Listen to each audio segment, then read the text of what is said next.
ॐ महिं न पारन्ते परमविदुषो यद्य सद्यसि स्तुतिर्ब्रह्मादीनामपि तदवसन्ना स्थैगिर अथावाच्य सर्व स्वमति परिणामावधिगृणम्।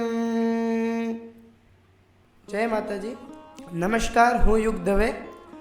આજે હું રેડિયો એફએમની અંદર શિવજી વિશે અને શિવનું મહાત્મ્ય કહેવા માટે આવ્યો છું. અને આજે મહાદેવ વિશે હું આપને થોડું જણાવીશ. શૈલ શૃંગ શમ વિશાલ જટા ઝૂંટ ચંદ્ર ભાલ ગંગ કી તરંગ માલ વિમલ નીર ગાજે લોચન ત્રય લાલ લાલ ચંદન की खोरी फाल कुमकुम सिंदूर गुलाल भ्रकुटी वर्षाजे मुंडन की कंठमाल विषहद हृदय खुशाल स्फटिक जाल रुद्रमाल हरदयाल राजे पण बम बम बम बम बम बम बम बम बम बम बम बम बम बम बम डमरू बाज नाद वेद सरसु साज बोले महाराज आज तांडव नाचे रे जीरो शंकर महाराज आज तांडव नाचे एवं भोळियो शिव नमामि शमीशान निर्वाण रूपम विभुम व्यापकम ब्रह्म वेद स्वरूपम निजम निर्गुणम निर्विकल्पम निरीहम चिदाकाशमाकाश वासम भजे हम. शिवजी महाराज की जय. वंदे देव उमापतिम सुरगुरुम वंदे जगत कारणम वंदे पन्नग भूषणम मृगधरम वंदे पशूनां पतिम वंदे सूर्य शशांक वयनम वंदे मुकुंदम प्रियम वंदे भक्तजनाशयम च वर्धम वंदे शिवम शंकरम वंदे शिवम शंकरम. એટલે કે વંદે દેવ ઉમાપતિ. દેવ ઉમાપતિ એટલે કે પાર્વતીના પતિ દેવ મહાદેવને હું વંદું છું. વંદે દેવ ઉમાપતિમ સુરગુરુ વંદે જગત કારણમ આખા જગતના કારણ ભગવાન શિવને હું વંદું છું. વંદે પન્નગ ભૂષણ એટલે કે પન્નગનું આભૂષણ નાગનું આભૂષણ કરનારા શ્રી ભગવાન શિવને હું વંદું છું. વંદે પન્નગ ભૂષણ મૃગધરમ વંદે પશુનામ પતિ એટલે કે પશુઓના પતિ મહાદેવ શિવ ભોળિયાનાથને હું વંદું છું. વંદે પશુનામ પતિ વંદે સૂર્ય શશાંક વહિનયનમ એટલે કે સૂર્ય અને ચંદ્ર જેવા નયનવાળા એવા નેત્રવાળા ભગવાન શિવને હું વંદું છું. વંદે દેવ ઉમાપતિમ સુરગુરુમ વંદે જગત કારણમ વંદે પન્નગ ભૂષણમ મૃગધરમ વંદે પશુનામ પતિમ વંદે સૂર્ય શશાંક વહિનયનમ વંદે મુકુંદમ પ્રિયમ વંદે ભક્ત જનાશ્રયમ ચ વર્ધમ એટલે કે આખા ભક્તોના શિવ છે એટલે કે ભક્તોના શિવને હું વંદું છું. વંદે ભક્તજના સ્વયં ચ વર્ધમ વંદે શિવમ શંકરમ એ શિવને હું વંદું છું.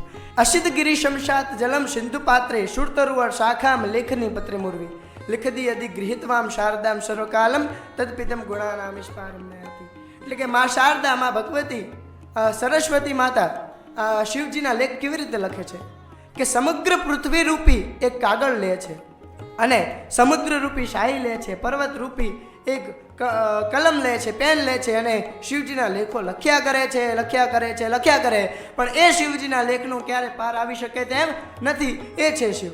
પ્રાતઃ કાલ શિવ દષ્ટવા નિશી પાપ વિનેશતિ આજન્મ કૃત મધ્યાહને સંધ્યાહને સત જન્મની મેરુ કાંચન દતાના ગવા કોટી સતેરપી પંચકોટિર તુર્ગણા તત્ફલમ શિવ દર્શનમ એટલે કે પ્રાતઃકાલે ભગવાન શિવના દર્શન કરીએ તો પાપનો નાશ થાય છે.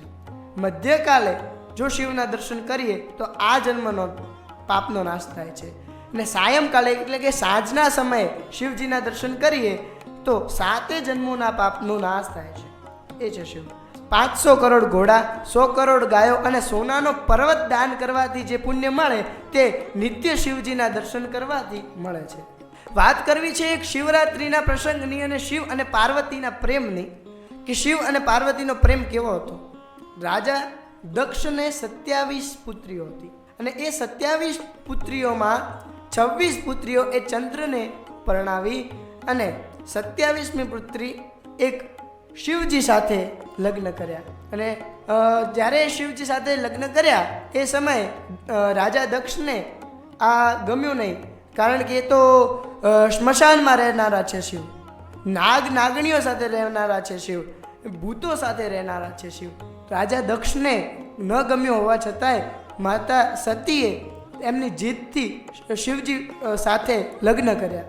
એક દિવસ રાજા દક્ષે એક યજ્ઞ કરાવ્યો અને એ સમયે 26 બહેનોને બોલાવી, ચંદ્રને બોલાવ્યા, પરંતુ શિવજી મહારાજને અને પાર્વતી મૈયાને ના બોલાવ્યા. પરંતુ પાર્વતી માં કહે કે ગુરુના ઘરે અને પિતાના ઘરે વગર આમંત્રણે જઈ શકાય.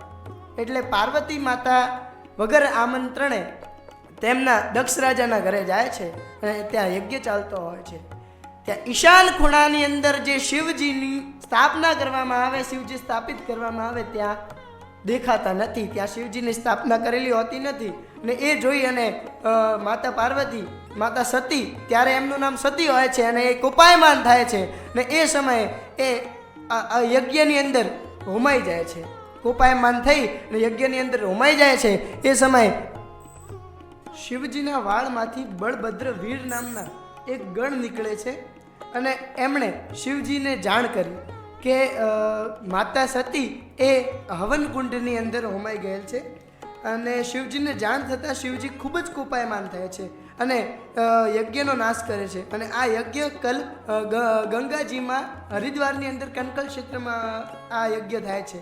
અને એ સમયે શિવજી મહારાજ આ યજ્ઞનો નાશ કરે છે અને પછી એ માતાજીના શવને લઈ અને ભારતભરમાં, બ્રહ્માંડભરમાં ફરે છે. અને એ સમયે ભગવાન વિષ્ણુ એ શિવજીને શાંત કરે છે અને એ શાંત કરી અને ભગવાન વિષ્ણુ 51 ટુકડા કરે છે. અને એ 51 ટુકડાથી 51 શક્તિપીઠ અલગ અલગ જગ્યાએ સ્થાપના થાય છે. એમાંથી એક શક્તિપીઠ એ અંબાજીની અંદર સ્થાપાયેલું છે કે જ્યાં માતાજીનું હૃદય છે અને તે યંત્ર તરીકે પૂજવામાં આવે છે. આ પ્રકારે કંઈક વાર્તા હતી. અને પછી માતા સતી એ મૃત્યુ પામી જાય છે અને એના પછી એ બીજો જન્મ લે છે અને હિમાલયની દીકરી તરીકે પાર્વતી તરીકે જન્મે છે. અને પછી શિવજીને પામવા માટે એ ઘણા વર્ષો તપસ્યા કરે છે. એમની તપસ્યા ભંગ કરાવવા માટે બ્રહ્મા અને વિષ્ણુ જેવા અનેક ભગવાન આવે છે અને એમની તપસ્યા ભંગ કરાવે છે કે તમને શમશાનની અંદર રહેનારા શિવ કરતાં બીજા કોઈ સાથે પરણી જાઓ. પરંતુ માતા પાર્વતી ના પાડે છે અને શિવજીની તપસ્યામાં રહે છે. અને એક વખત શિવજી પ્રસન્ન થાય છે અને પ્રસન્ન થઈને વરદાન આપે છે અને એમની સાથે પરણી જાય છે. અને શિવ તો એક સ્ફટિક છે, એક જ્યોતિ છે. એટલે શિવજીના 12 જ્યોતિર્લિંગ બન્યા છે.